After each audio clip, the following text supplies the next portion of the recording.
They say love is a battlefield, a dance, a journey. Quaint. But those are metaphors for children and poets who haven't yet seen the wiring beneath the floorboards. Let me offer you a more accurate one. Love, as we have engineered it, is a room of funhouse mirrors designed by a committee of anxious gods. And in the center of this room is a single, unforgiving spotlight. You, my friend, are perpetually on stage. This is the first and perhaps the kindest of the 5 truths we'll be discussing tonight. It's a truth that smells of stale perfume and quiet desperation. The test. The infernal, unspoken, omnipresent test. She tests you. Not because she is cruel, though cruelty can be a byproduct, but because she is a high priestess of a faith she doesn't know she belongs to. A faith built on the altar of control. It's a Foucauldian nightmare dressed in a summer dress. You see, the philosopher Foucault spoke of the panopticon, a prison where the inmates can be seen at all times but never know when they are being watched. This uncertainty forces them to discipline themselves.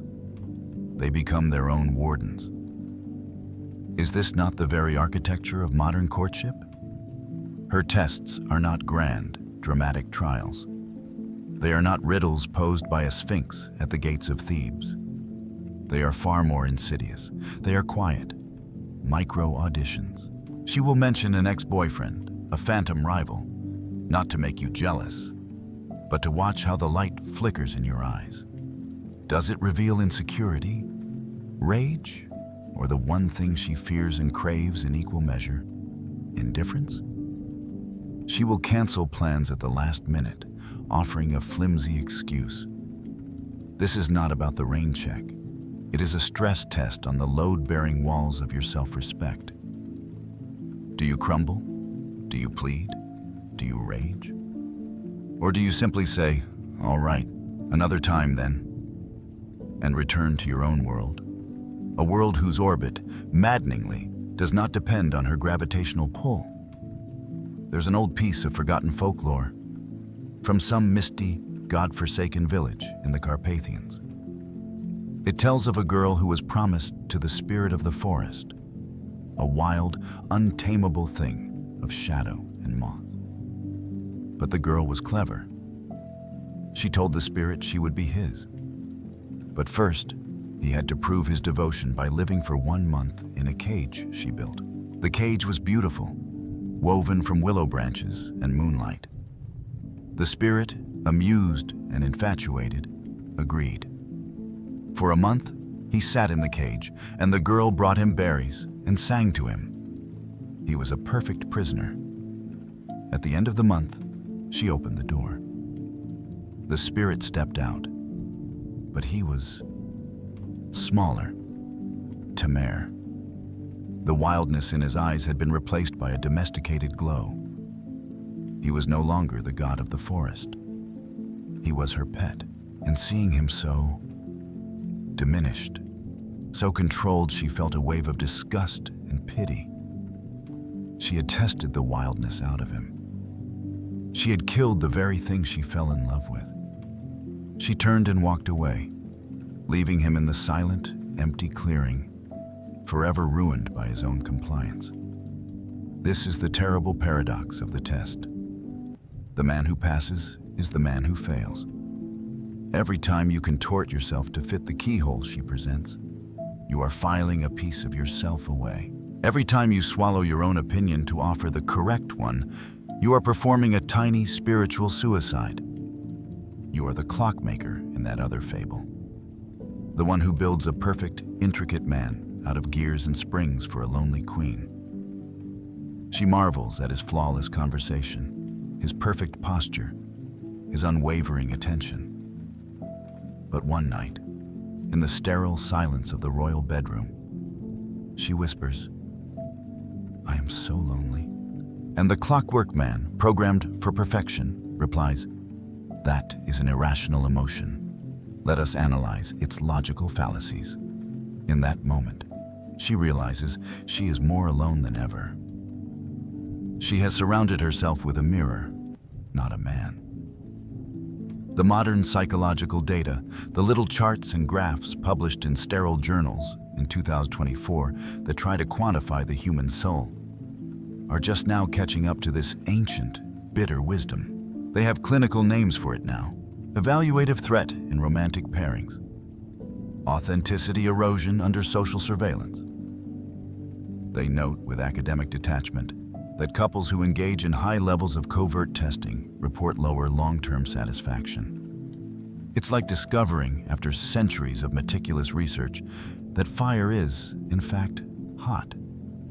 The real horror is not the test itself, but the slow, creeping realization that the audition is your life. There is no final curtain, no wrap party. The prize for a stellar performance is simply a more demanding role tomorrow.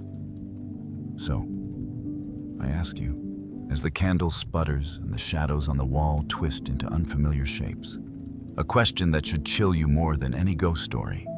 What part of yourself have you sanded down, polished, or killed today just to earn a passing grade in her gaze?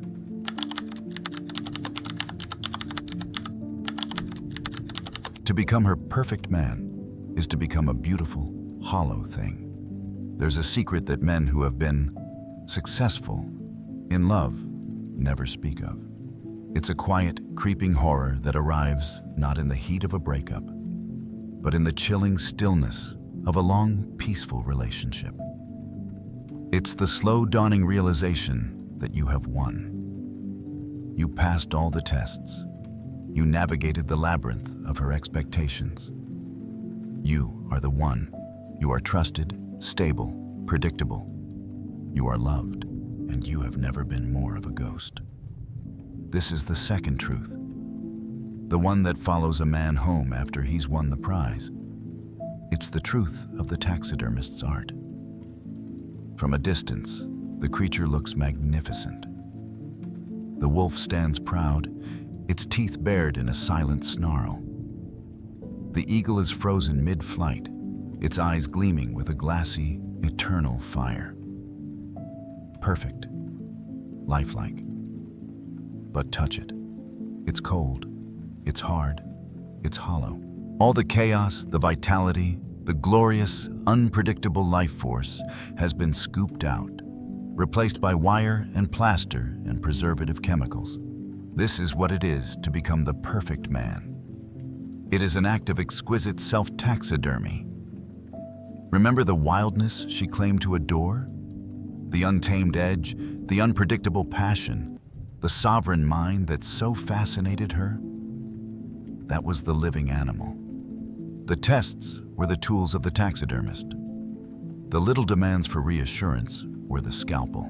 The pressure to conform, to be more responsible, more present, more like her idea of you. That was the preservative fluid, slowly displacing your own blood.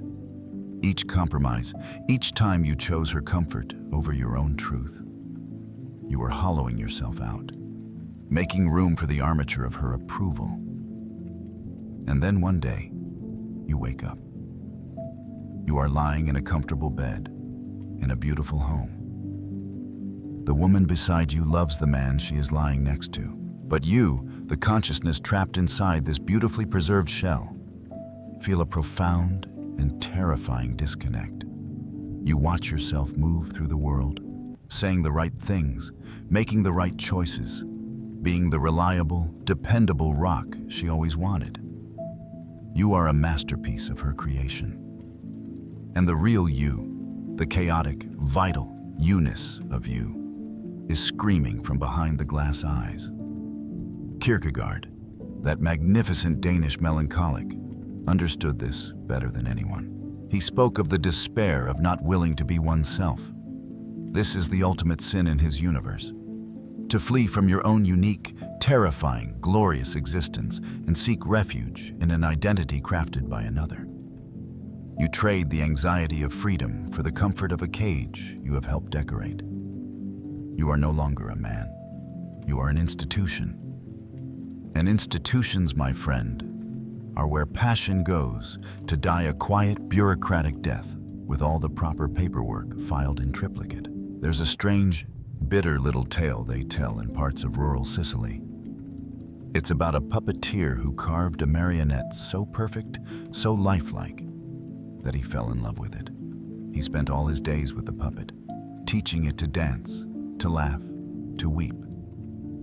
He neglected his friends, his work, his own life, all to perfect the performance of this wooden man. One night, a fata, a fairy, took pity on him.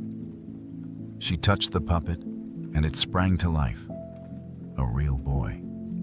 The puppeteer was overjoyed. But the boy, now free, had no interest in the puppeteer. He wanted to run, to fight, to make his own mistakes, to live his own story. He smashed the other puppets and ran off to see the world. The puppeteer was left utterly alone in his workshop, surrounded by broken strings and the suffocating silence of a life he had given away to an object of his own making. He had succeeded so perfectly that his success had abandoned him. This is the secret terror. She doesn't want the real you. She wants the idea of you, domesticated and predictable. The moment you give her that, the game is over. The chase is done. The strange, feral energy that drew her in has been successfully euthanized. And what is left? A comfortable companionship, a partnership, a project successfully completed. And you are its central exhibit. This is why, in the dead of night, you find yourself staring at the ceiling, feeling a nameless dread. It's the ghostly echo of the man you used to be, the one you traded in for this comfortable, well-lit prison. The faint, almost imperceptible hope in this grim scenario is the dread itself. That feeling of wrongness, that cold spot in your soul, is the last ember of the real you, refusing to be extinguished. It's a sign that the taxidermy isn't complete. There's still something alive in there, rattling the cage. And so, here is my question for you, whispered from one ghost to another across the quiet hum of the digital void. If she held up a mirror to your soul right now, would you see your own face? Or the face of the man you became to please her?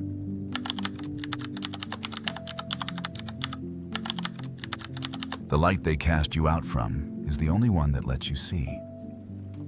Let's play a little game of make-believe. Let's imagine a man who refuses the audition. A man who, when presented with a cage of willow branches and moonlight, simply turns and walks back into the forest. A man who, when the funhouse mirror is held up to him, has the audacity to smash it. What happens to this man? He's called difficult, uncaring, selfish, unstable. He's labeled a monster, a ghost, a narcissist. He is cast out. He is the heretic burned at the stake of social convenience. He is the man who fails all the tests, spectacularly and without apology. And in this failure, in this exile, he finds the one thing the compliant man will never know: liberation. This is the third truth, the one that tastes of ash and open sky. The world will tell you this man is lonely. Don't confuse solitude with loneliness.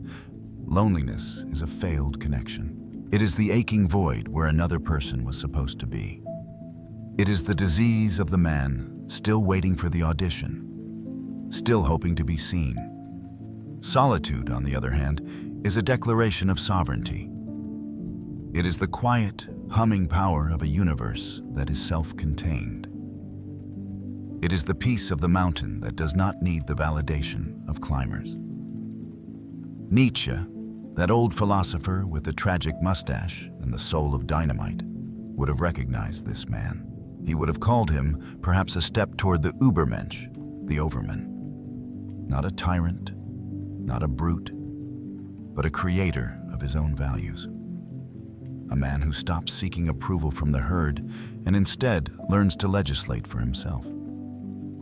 To be cast out by a society that demands your self-annihilation is not a punishment. It is a graduation. You have been exiled from a sick ward. Congratulations. Think of the old myths. The truly powerful figures were always outsiders. Odin hung himself from the world tree alone to gain the knowledge of the runes. The Buddha sat under the Bodhi tree alone to achieve enlightenment. Christ spent 40 days and 40 nights in the desert alone to face his demons. The strength was not found in the village square, in the midst of the crowd, in the warmth of acceptance. It was found in the howling wilderness, in the terrifying silence of the self. The modern world has forgotten this. We are terrified of being alone. Our phones are little talismans against the horror of our own company. We scroll and swipe and post, screaming into the digital void. Look at me. I am here. Validate me. The man who turns off the phone, who sits in a room and is content with the company of his own thoughts. He is the true rebel. He has broken the primary chain of the modern panopticon, the need to be seen. When a woman tests this man, the results are confusing for her. She pushes, he does not move. She pulls, he does not follow. She creates drama. He observes it with the detached curiosity of a naturalist watching a strange beetle. He's not playing her game. More terrifyingly, he does not seem to realize a game is being played. This is incomprehensible. Is he stupid? Arrogant? Or, most frightening of all, is he simply free? A man who does not need her validation cannot be controlled by its withdrawal. A man whose happiness is not contingent on her mood cannot be manipulated by it. He is a broken tool. He is a locked room in her house of control, a maddening enigma. She may be drawn to this, like a moth to a flame that offers no warmth, only the threat of annihilation.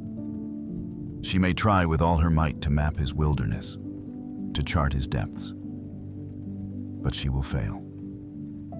He is not a territory to be conquered. He is his own cartographer. Inevitably, she will leave.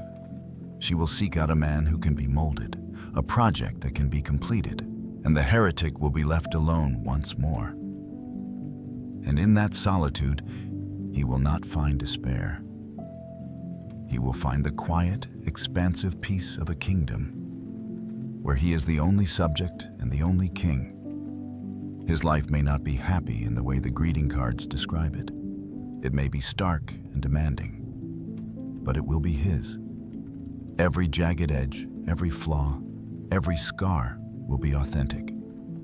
It is the difference between a manicured garden and a primordial forest. One is pretty, the other is alive. The fragile hint of hope here isn't a promise of a better love down the road. It's the discovery that you don't need to be loved by another to be whole.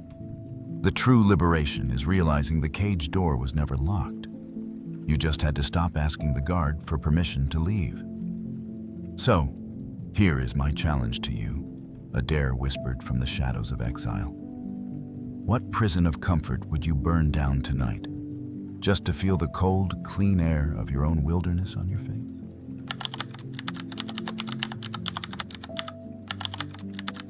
She tests for a monster, hoping to find a man who can slay it. We have spoken of the cage, of the ghost, of the heretic. We have painted the woman as the warden, the taxidermist, the inquisitor. And if we stop there, we have told a convenient lie. A comforting, masculine story of blame that is as hollow as the taxidermied wolf on the mantelpiece. The fourth truth is more difficult. It requires us to look at the architect of the prison and see not a tyrant, but another prisoner, locked in a different cell. Why does she test? Why the hunger for control? Let's be brutally, poetically honest. It is not because she is a creature of pure logic and safety. That is the story she tells herself, the lie whispered from society's script. Deep down, In the ancient reptilian corners of her soul, she is not looking for a reliable accountant. She is looking for a god, or failing that, a monster. She is looking for a force of nature, something untamable, unpredictable, something that cannot be controlled.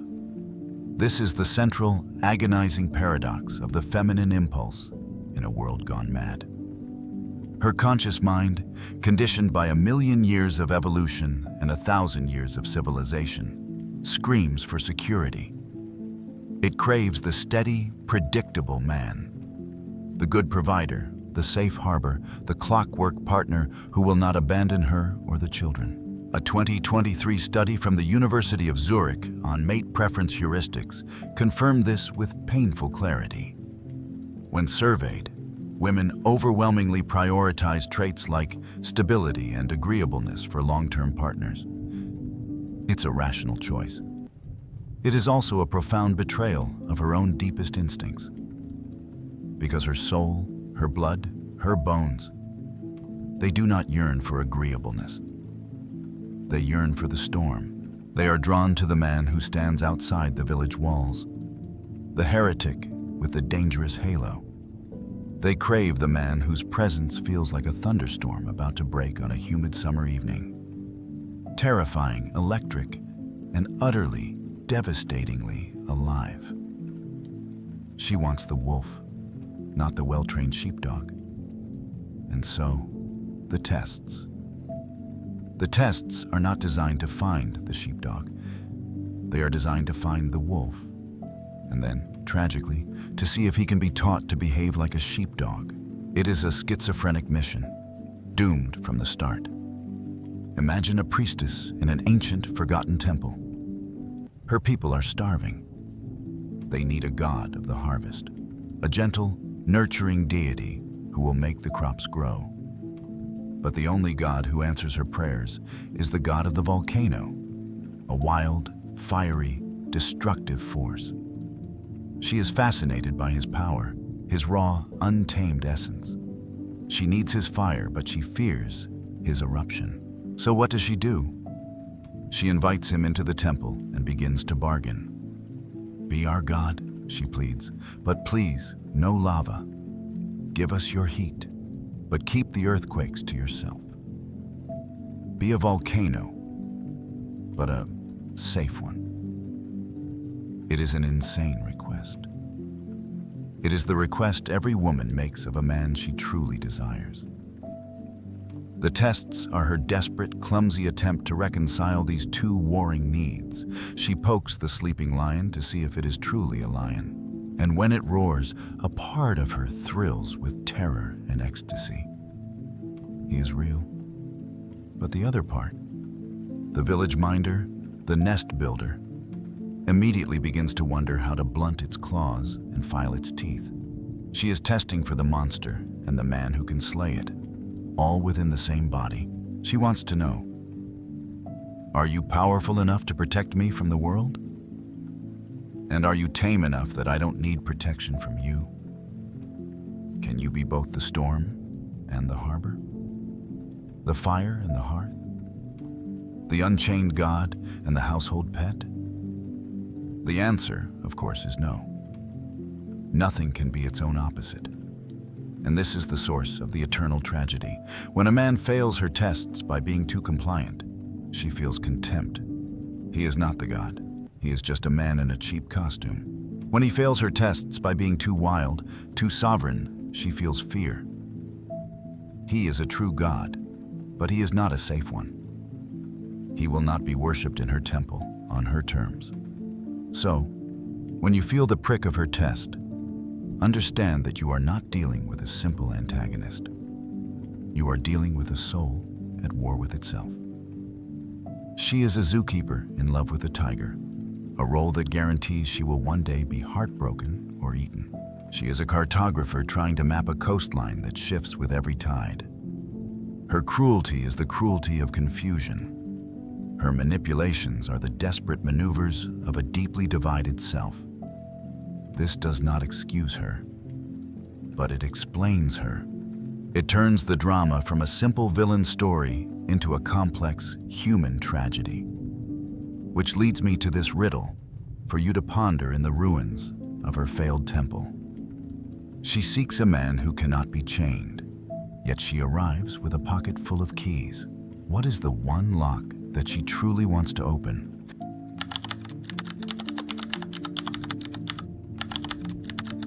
To be truly free is to become invisible to those who would survey you. The king who built his walls so high to keep the watching world at bay found peace not in the stone or sky, but when they all had looked away. We have journeyed through the labyrinth tonight. We have seen the cage, the ghost, the heretic, and the hunger that drives the whole grotesque and beautiful machine. We arrive now at the end. Not an answer, but a quiet resolution. The fifth and final truth. It is not a battle cry or a piece of advice. It is a state of being. It is the ultimate liberation that comes when a man stops chasing, stops fighting, stops performing, and simply disappears. I don't mean he ceases to exist. I mean he ceases to be visible to the system of judgment. He achieves a kind of sovereign invisibility. He enters the kingdom of the unseen. This is the final evolution beyond the heretic. The heretic defines himself by his opposition. His freedom is a reaction against the cage. He is still tethered to the thing he rejects, like a revolutionary who cannot stop talking about the king he has overthrown. His identity is forged in the fire of their exile. There is still a performance, even if it is a performance of defiance. The man who enters this final kingdom transcends that duality. He is no longer defined by the test, either by passing or failing it. He is simply elsewhere. He has not left the city. He has just learned to walk its streets in a way that the cameras do not register. He has not silenced the crowd. He has just learned to find the silence within its roar. Schopenhauer, that gloriously grim maestro of pessimism, would have understood this. He argued that the will, the blind, striving, insatiable engine of desire, was the source of all suffering. To chase love, approval, or validation is to be a slave to the will. The only path to peace, he suggested, was the denial of this will. Not through suicide, but through a kind of aesthetic and ascetic detachment. To observe the world as a work of art, a great tragic play, but to understand that you are not required to be one of its frantic actors. You can simply be the audience. The man in this state does not chase women. He does not repel them. He simply exists. His center of gravity is located so firmly within himself that the gravitational pull of others, their approval, their desire, their tests, no longer throws him off his axis. He is his own sun. Planets may enter his orbit, or they may fly past. It is of no consequence to the sun's burning. When a woman meets this man, she finds there is nothing to test. It's like trying to test the sky for its opinion, or the ocean for its insecurity. The tools of the panopticon, shame, validation, jealousy, drama, have no purchase here. They slide off him like water off stone. He's not being evasive or playing a game of hard to get. He is genuinely, authentically, and terrifyingly complete without her. He cultivates his own garden, not to attract butterflies, but for the love of the soil and the rain. He reads his books not to be interesting at a dinner party, but to commune with the dead. He builds his body not for the gaze of a lover, but for the quiet, humming pleasure of his own strength. His life is a closed, self-sustaining ecosystem. If someone wishes to enter, they must learn the climate, breathe the air, and respect the laws of the land. He does not adapt to them. They must adapt to him or leave. This is the strange, fragile hope I mentioned at the beginning, the one that deepens the darkness. The liberation is not about finding the right woman. It is not about winning the game. It is about realizing that the only person you have been fighting with all along is yourself. The need for her gaze was a projection of your own lack of self-sight. The ultimate power is the power to not need power over others. The ultimate control is to have no need to control anyone, including the woman who stands before you, her hands full of tests and expectations. You see her, not as a warden or a goddess, but as another struggling, beautiful, flawed human being. And you can offer her a kindness she has likely never known. The kindness of not needing anything from her at all. You can love her, perhaps for the first time, without the contamination of need. And this is the final, chilling paradox. It is only when a man truly reaches this state of sovereign solitude, this kingdom of the unseen, that he becomes the man she was looking for all along. The unchained God who has no need for a temple, the king who needs no subjects. But by then, it's too late. He no longer needs a worshiper. He is the religion and the congregation, all in one. He is free. And so, my final question to you, a quiet invitation delivered from the silent throne room of the self. Now that the theater is empty and the mirrors are all shattered and no one is watching, who are you?